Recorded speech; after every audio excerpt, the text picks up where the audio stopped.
তাকদীর নিয়ে প্রিয় ভাইয়েরা বিচলিত হবেন না। আপনার তাকদীরে যা আছে আপনি পাবেন, যা নাই কোশ্চেন কালেও পাবেন না, ফুল স্টপ। আপনার তাকদীরে যা আছে আপনি পাবেন, না পেয়ে আপনি দুনিয়া থেকে যাবেন না, ফুল স্টপ। আর আপনার তাকদীরে যা নাই সারা দুনিয়ার মানুষ মিলে আপনাকে দিতে পারবে না। এই চিন্তাটা আগে মাথার মধ্যে সেট করেন। এই দুনিয়ার জীবনে আপনার দুনিয়ার বাড়ি গাড়ি, টাকা পয়সা, রিজিক, ব্যবসা বাণিজ্য, স্ত্রী সন্তান, এগুলোকে নিয়ে এত বিচলিত হওয়ার কিছু নাই। আপনার আমার তাকদীরে যা লেখা হয়েছে এর একটা দানা আপনি বেশি খেয়ে পৃথিবী থেকে যাবেন না। আর আপনার আমার রিজিকে যা আছে তার এক চুল রেখে আপনি দুনিয়া থেকে যাবেন না। এটাই চূড়ান্ত সত্য কথা। আপনি ঘুষ খান আর সুদ খান আর দুর্নীতি করেন আর মানুষের সম্পদ আত্মসাৎই করেন না কেন, যতটুকু লেখা আছে আপনার তাকদীরে এর বেশি আপনি কিচ্ছু পাবেন না। আর আপনি হালালে থাকার জন্য যতই কষ্ট করেন, হালালে আছেন, সবজি বিক্রি করে খাচ্ছেন, আপনি ছোটোখাটো ব্যবসা করছেন, মানুষ আপনাকে দাম দেয় না, আন্ডার এস্টিমেট করে, গরিব বলে, ফকির মিসকিন বলে, কিন্তু আপনার তাকদীরে যা আছে আপনি সেটাই পাবেন, এর বেশি আপনি কিচ্ছু পাবেন। হুয়াল আউয়ালু ওয়াল আখির, আল্লাহ পাক প্রথম এবং আল্লাহই শেষ। কুল্লু মান আলাইহা ফান ওয়া ইয়াবকা ওয়াজহু রাব্বিকা যুল জালালি ওয়াল ইকরাম। প্রত্যেকটা বিষয় ফানা হয়ে যাবে, কিচ্ছু থাকবে না। এখন আপনি পৃথিবীতে যা দেখছেন এগুলোর কিছুই থাকবে না। প্রত্যেক মানুষ, প্রত্যেকটা জিন, প্রত্যেক উদ্ভিদ, প্রত্যেক এই প্রাণী, আকাশ, মহাবিশ্ব, গ্রহ নক্ষত্র, চন্দ্র সূর্য, সমুদ্র, পাহাড় পর্বত, বিশ্বনেতা, রাষ্ট্রনেতা, সমাজ নেতা, পরিবারের কর্তা, অর্থনৈতিক নেতা, সবাই মারা যাবে, সবাই শেষ হয়ে যাবে, কিচ্ছু থাকবে না। এই বিষয়টা আগে ভালো করে হজম করতে হবে যে আমরা এখানে থাকতে আসিনি, আমরা এই দুনিয়ায় থাকতে আসিনি, আমরা এখানে এসেছি চলে যেতে। যার মনের মধ্যে এই কনসেপ্ট থাকে সে কখনো আল্লাহ পাকের বিদ্রোহী হতে পারে না, সে কখনো আল্লাহ দ্রোহিতা করতে পারে না, কুফরি করতে পারে না, শিরক করতে পারে না, আল্লাহর অবাধ্য হতে পারে না। যার মনের মধ্যে এই চিন্তা বদ্ধমূল যে আমি এখানে থাকতে আসিনি, আমি এখানে মুসাফিরের মতো এসেছি, গাছের ছায়ায় বিশ্রাম নিচ্ছি, বিশ্রাম নিয়ে শেষ হবে চলে যাব। যারাই আল্লাহ দ্রোহিতায় লিপ্ত হচ্ছে, শিরিক করছে, বেদাত করছে, হারাম খাচ্ছে, ঘুষ খাচ্ছে, সুদ খাচ্ছে, জেনা করছে, আল্লাহ দ্রোহিতা করছে, আল্লাহর বিধানকে অস্বীকার করছে, তারা ইনডাইরেক্টলি ধরে নিয়েছে যে তারা মনে হয় পৃথিবীতে চিরকাল থাকবে। কারণ যদি কিয়ামতের মাঠের কথা তাদের স্মরণ থাকতো তারা কখনোই কাজগুলো করতে পারতো না, পারতো? এবার আসেন, আল্লাহ পাক কলম সৃষ্টি করে তাকদীর লিখেছেন, অতএব তাকদীর নিয়ে প্রিয় ভাইয়েরা বিচলিত হবেন না। আপনার তাকদীরে যা আছে আপনি পাবেন, যা নাই কোশ্চেন কালেও পাবেন না, ফুল স্টপ। আপনার তাকদীরে যা আছে আপনি পাবেন, না পেয়ে আপনি দুনিয়া থেকে যাবেন না, ফুল স্টপ। আর আপনার তাকদীরে যা নাই সারা দুনিয়ার মানুষ মিলে আপনাকে দিতে পারবে না। এই চিন্তাটা আগে মাথার মধ্যে সেট করেন। এই চিন্তা যার মধ্যে ইনস্টল করা আছে সে আত্মহত্যা করে না কখনো, সে হতাশ হয় না কখনো, সে ভয় পায় না, আল্লাহর পরে চলতে গিয়ে পিছু পা হয় না, সে জালেমের সামনে মাথা নত করে না। যার মাথায় এই চিন্তা আছে যে আল্লাহ যা লিখেছেন এটা হবে, যা লিখেন নাই সারা দুনিয়ার মানুষ মিলে সেটা হবে না, সিম্পল। এর মধ্যে আল্লাহ পাক পরীক্ষায় ফেলবেন, ওই বিষয়টা ডিফারেন্ট। আমি অবশ্যই তোমাদেরকে পরীক্ষা করব ভয় দিয়ে, ক্ষুধা দিয়ে, সন্তানের ইন্তেকাল দিয়ে, ফসলের ক্ষতি দিয়ে, সম্পদের ক্ষতি দিয়ে আমি পরীক্ষা করব। কিন্তু যারা সবর করবে এবং যারা এই কনসেপ্ট রাখবে ইন্না লিল্লাহি ওয়া ইন্না ইলাইহি রাজিউন, এদেরকে আল্লাহ পাক প্রশংসা করেছেন, ইনশাআল্লাহ এরা সফল হবে। আল্লাহ পাক তাকদির লিখে ফেলেছেন, তাকদির নিয়ে টেনশন করবেন না, রিজিক নিয়ে টেনশন করবেন না। এখনকার যুব সমাজের সবচেয়ে বড় টেনশন রিজিক। একটা জব, একটা ভালো জব, একটা ভালো ব্যবসা, সে সিকিউরড লাইফ চাচ্ছে। রিজিক নিয়ে চিন্তা করবেন না। আপনার কাছে যে রিজিক আছে এটা আপনার কাছে আসবেই ইনশাআল্লাহ। হয়তো সময় লাগছে কিন্তু আপনার কাছে আসবে ইনশাআল্লাহ তাআলা। আপনি হালালের উপর থাকবেন, ন্যায়ের উপর থাকবেন। আপনি অন্যায় পথে রিজিক সার্চ করবেন না। আপনার তাকদিরে যে রিজিক আছে আপনার কাছে আসবে ইনশাআল্লাহ। এবার আসেন, আল্লাহ পাক এরপরে সৃষ্টি করেছেন মহাবিশ্ব। এই পুরো মহাবিশ্ব তাকদির লিখার পরে মহাবিশ্ব কয়দিনে? ফি সিত্তাতি আইয়াম, 6 দিনে। মাত্র 6 দিনে আল্লাহ পাক পুরো মহাবিশ্ব সৃষ্টি করেছেন। হুয়াল্লাযী খালাকাস সামাওয়াতি ওয়াল আরদা ফি সিত্তাতি আইয়াম সুম্মা ইস্তাওয়া আলাল আরশ। সূরা হাদীদের মধ্যে একটা আছে, তিনি সেই আল্লাহ যিনি এই মহাবিশ্ব সৃষ্টি করেছেন 6 দিনে, এরপরে আরশের উপর সমাসীন হয়েছেন। আল্লাহ পাক এর একদিন আমাদের একদিনের মতো নয়, বরং কিয়ামতের মাঠে যেদিন আমরা দাঁড়িয়ে থাকব এই দিনটা হবে আল্লাহর হিসেবে 50,000 বছরের সমান। মানুষ অস্থির হয়ে থাকবে, বিচার শুরু হচ্ছে না কেন। অপেক্ষা করা কাজটা খুব যন্ত্রণাদায়ক, তাই না? কারো জন্য অপেক্ষা করা, অপেক্ষা করে আছেন, 1 ঘন্টা পর আসবে, এলো না, আপনি অস্থির হবেন।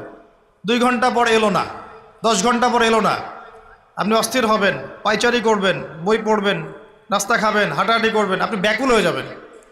অপেক্ষা করা একটা ডিফিকাল্ট কাজ। কিয়ামতের মাঠে মানুষ 50,000 বছর অপেক্ষা করবে, বিচার শুরু হচ্ছে না কি জন্যে। সবাই গিয়ে ধন্না দিবে, প্রথমে আদম আলাইহিস সালাম, তারপরে নূহ আলাইহিস সালাম, ইব্রাহিম, মূসা, ঈসা আলাইহিমুস সালাম। আল্লাহর কাছে একটু সুপারিশ করেন, বিচার যেন শুরু হয় অ্যাটলিস্ট। কেউ কিচ্ছু করতে পারবে না, কারণ সবাই বলবে ইয়া নাফসি, ইয়া নাফসি। দূর থেকে একজনের আওয়াজ আসবে, যিনি ইয়া নাফসি বলছেন না, যিনি বলছেন ইয়া উম্মতি, ইয়া উম্মতি। সবাই তার কাছে যাবে এবং তিনি আমাদের নবী মুহাম্মদুর রাসূলুল্লাহ সাল্লাল্লাহু আলাইহি ওয়াসাল্লাম সিজদায় পড়ে যাবেন এবং তার উম্মার জন্যে সুপারিশ করবেন। উম্মার কবিরা গুনাহগার ব্যক্তিদেরকে সুপারিশ করে তিনি জান্নাতে নিয়ে যাবেন ইনশাআল্লাহ। আল্লাহ তাকে ওয়াদা করেছেন, হে নবী, তোমার উম্মতের কোনো ব্যক্তি যদি শিরিক না করে আমার সামনে উপস্থিত হয় আমি তাকে মাফ করে দেব ইনশাআল্লাহ। হাদিসে কুদসির মধ্যেও আছে যে হে আদম সন্তান, তুমি যদি দুনিয়ার সমান পাপ নিয়ে, আসমান জমিন সমান পাপ নিয়ে আমার সামনে দাঁড়াও, কিন্তু আমার সাথে কাউকে শরিক করনি, তাহলে আমি আল্লাহ তোমার সামনে আসমান জমিন সমান ক্ষমা নিয়ে উপস্থিত হব ইনশাআল্লাহ। শোনেন, 1,999 জন মানুষ জাহান্নামে যাবে, প্রতি 1,999 জন মানুষ জাহান্নামে যাবে। সহিহ বুখারীর হাদিস 4 বার এসেছে। এখানে ইকুয়েশনটা এমন না যে ম্যাথামেটিক্যালি ক্যালকুলেট করতে হবে, এমন নয়। এটা দিয়ে আধিক্য বোঝানো হচ্ছে, বেশিরভাগই জাহান্নামে যাবে। এই কথা আল্লাহ পাক কিন্তু সূরা আরাফের মধ্যেও বলেছেন 179 নম্বর আয়াতে, ওয়ালাকাদ যারানা লিজাহান্নামা কাসীরাম মিনাল জিন্নি ওয়াল ইনস। একই বিষয়ে কোরআন হাদিস পরস্পর মিলে যায়। এখানে একটা বিষয় বুঝতে হবে, আল্লাহ পাক বলেছেন সূরা নিসার মধ্যে, ইন্নাল্লাহা লা ইয়াগফিরু আন ইউশরাকা বিহি ওয়া ইয়াগফিরু মা দুনা যালিকা লিমান ইয়াশা। আল্লাহ পাক তার সাথে শিরকের গুনাহ মাফ করবেন না, এছাড়া যে কোনো গুনাহ আল্লাহ পাক যাকে ইচ্ছা মাফ করতে পারেন। তার মানে যে বেশিরভাগ মানুষ জাহান্নামে যাচ্ছে তাদের আমল নামায় কোন পাপ থাকতে পারে? কথা বোঝা যাচ্ছে কি? নিঃসন্দেহে তাদের আমল নামায় শিরকের পাপ থাকবে। এটা বুঝতে আপনাকে পিএইচডি করার দরকার নাই। আল্লাহ পাক শিরক ব্যতীত যে কোনো পাপ যাকে ইচ্ছা মাফ করতে পারেন। তার মানে তারা জাহান্নামে যাচ্ছে বিকজ অফ শিরক। আমাদের মুসলিমরা এখন শিরক বোঝে না, অমুসলিমরা তো শিরক করেই। যেমন কেউ বলছে ওয়াকালাতিল ইয়াহুদু উযাইরুন ইবনুল্লাহ, ইহুদিরা বলছে উযাইর আল্লাহর সন্তান, নাউযুবিল্লাহ, শিরক। অথচ ওরাই এখন বিশ্বকে রুল করছে, তাই না? ওয়াকালাতিন নাসারা আল মাসীহ ইবনুল্লাহ, নাসারা বলছে যে ঈসা ইবনে মারইয়াম আল্লাহর সন্তান, তাই না? অথচ ওই সভ্যতাই এখন বিশ্বকে রুল করছে। যালিকা কাউলুহুম বিআফওয়াহিহিম, এটা ওদের মুখের কথা, এটা জাস্ট মুখের কথা। আবার অনেক সময় দেখা যায় যে আল্লাহকে বাদ দিয়ে আমরা মাধ্যম পূজাও করছি। অমুসলিমরা তো শিরক করছেই, যারা মুসলিম তারা দেখবেন আল্লাহকে বাদ দিয়ে মাধ্যম পূজা শুরু করেছে। মাজারের পূজা করছে, কবরের পূজা করছে, মৃত ব্যক্তির ওসিলায় পার পাওয়ার চেষ্টা করছে। মুসলিম থেকে দেখবেন তাকদীরকে অস্বীকার করছে, আল্লাহর হালালকে হারাম করছে, আল্লাহর হারামকে হালাল করছে। মুসলিম থেকে দেখবেন যে হাতে একটা আংটি পড়েছে, ভাই কী জন্য পড়েছেন? এই যে রোগ ভালো হবে আমার। গলায় একটা বালা ঝুলিয়েছে, কোমরে একটা মাদুলি, ভাই এগুলো কেন? এগুলোতে রোগ ভালো হবে। মুসলিমদের কথা বলছি, অমুসলিমদের কথা বাদ দেন। যারা বলছে আল্লাহর সন্তান আছে ওদের কথা তো বলার দরকার নেই আমাদের, কারণ এগুলো স্পষ্ট শিরক।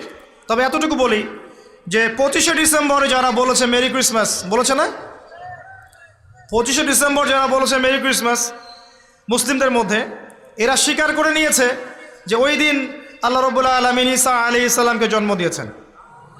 নাউযুবিল্লাহ, নাউযুবিল্লাহি মিন যালিক। আর এটা এত বড় একটা কথা, এই কথা যদি আসমান জমিন আর পাহাড় শুনে রিয়্যাক্ট করতে পারতো, থরথর করে কেঁপে ভেঙে যেত এরা। সূরা মারিয়ামের শেষের দিকে পড়ে দেখেন, ওয়াকালু ইত্তাখাযা আর-রাহমানু ওয়ালাদা লাকাদ জি'তুম শাইআন ইদ্দা তাকাদু আস-সামাওয়াতু ওয়াল আরদু ইয়াতাফাত্তারনা মিনহু ওয়া তানশাক্কুল আরদু ওয়া তাখিররুল জিবালু হাদ্দা। পড়েন অর্থটা। আসমান জমিন পাহাড় যদি এই কথা শুনে রিয়্যাক্ট করতে পারতো, এরা চৌচির হয়ে যেত। এত বড় একটা কথা বলেছো তোমরা যে ঈসা আলাইহিস সালামকে আল্লাহ পাক জন্ম দিয়েছেন, নাউযুবিল্লাহ। তো এরা তো শিরক করছেই। মুসলিমরাও দেখবেন এই যেগুলো বললাম, আল্লাহকে বাদ দিয়ে অন্যের কাছে দোয়া করছে, আল্লাহকে বাদ দিয়ে অন্যকে সেজদা করছে, আল্লাহকে বাদ দিয়ে অন্যের কাছে নজর মানত করছে, আল্লাহকে বাদ দিয়ে অন্যের জন্যে জবাই করছে, আল্লাহর তাকদীরকে অস্বীকার করছে, আল্লাহর হালালকে হারাম করে নিচ্ছে, আল্লাহর হারামকে হালাল করে নিচ্ছে। দেখবেন মুসলিমরা করছে। এবার মুসলিম জেনারেশন, এমন একটা প্রজন্ম বের হয়েছে এখন ইয়াং জেনারেশনের, তারা বলছে যে এই মহাবিশ্ব বিগ ব্যাং থেকে সৃষ্টি হয়েছে, আল্লাহ বলতে কিছু নাই। আপনি বোঝেন কি কারণে প্রতি হাজারে 999 পিপল জাহান্নামে কেন যাবে? কারণটা কি? শিরক। আর এই শিরকটা হচ্ছে আপনার চিন্তায়, আপনার কথায় এবং আপনার কাজে। চিন্তার মধ্যে শিরক। যেমন একজন ব্যক্তি চিন্তা করে আকীদা যে আল্লাহ ছাড়া অমুকও সন্তান দিতে পারে, এরকম আকীদা নাই মুসলিমদের? আছে। একজন বলছে আল্লাহ কল্যাণের মালিক আর শয়তান হচ্ছে অকল্যাণের মালিক। কথাটা শুনতে খুব ভালো লাগে না?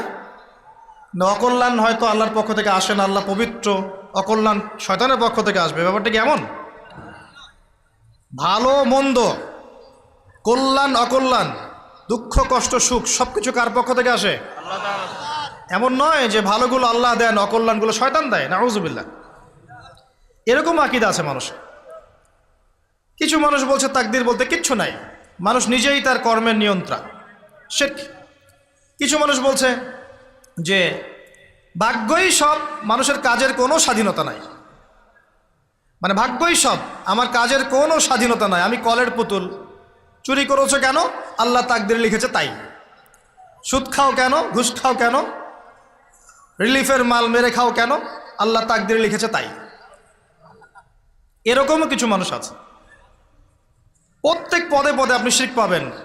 আপনি আল্লাহকে ছাড়া সেজদা দেখতে পারবেন, আল্লাহকে ছাড়া মানুষ নজর করছে, মানত করছে, কসম করছে, কোরবানি করছে, সেজদা করছে, দোয়া করছে এবং ওসিলা পূজা করছে যে আল্লাহ বাদ দিয়ে অমুকে আমাকে পরকালে পার করিয়ে দিবে। নাউযুবিল্লাহ বলছেন ঠিকই, কিন্তু আমাদের দেশের বহু মানুষের আকীদা এমন যে আমাকে পরকালে পার করায় দেওয়ার লোক আছে, সমস্যা নাই। শোনেন, পরকালের প্রতিটা সুপারিশ আল্লাহর ইখতিয়ারে। একজন শহীদ, আল্লাহর পথের শহীদ, তিনি কিন্তু সুপারিশ করবেন, কিন্তু তিনি নিজের ক্ষমতায় করবেন না আল্লাহর ক্ষমতায় করবেন?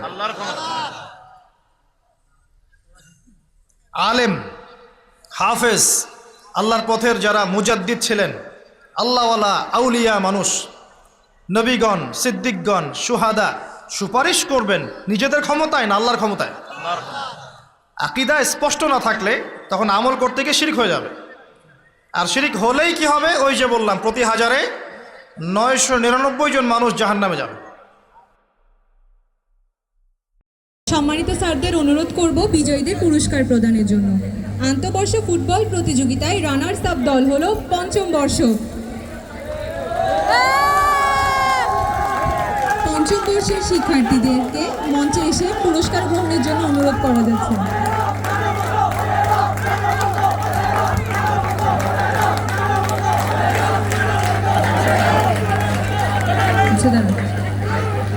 পুরস্কার গ্রহণ করছে আব্দুল নূর আল জিহাদ, মোহাম্মদ আতিকুল ইসলাম, হোসেন মোহাম্মদ সাজ্জাদ, মাইনুদ্দিন ইমন, প্রিন্স বিশ্বাস, মোহাম্মদ রিদওয়ান, ইব্রাহিম সাদাত খান, অনিক দেবনাথ, নীরব রয়, জামাল উদ্দিন হানিফ, খুররাম জহির রাহি, আবদুল্লাহ আল মামুন, হাসনাইন কবির আবিদ, আসাদুল হক ফাহিম এবং আহসানুল্লাহ সাগর।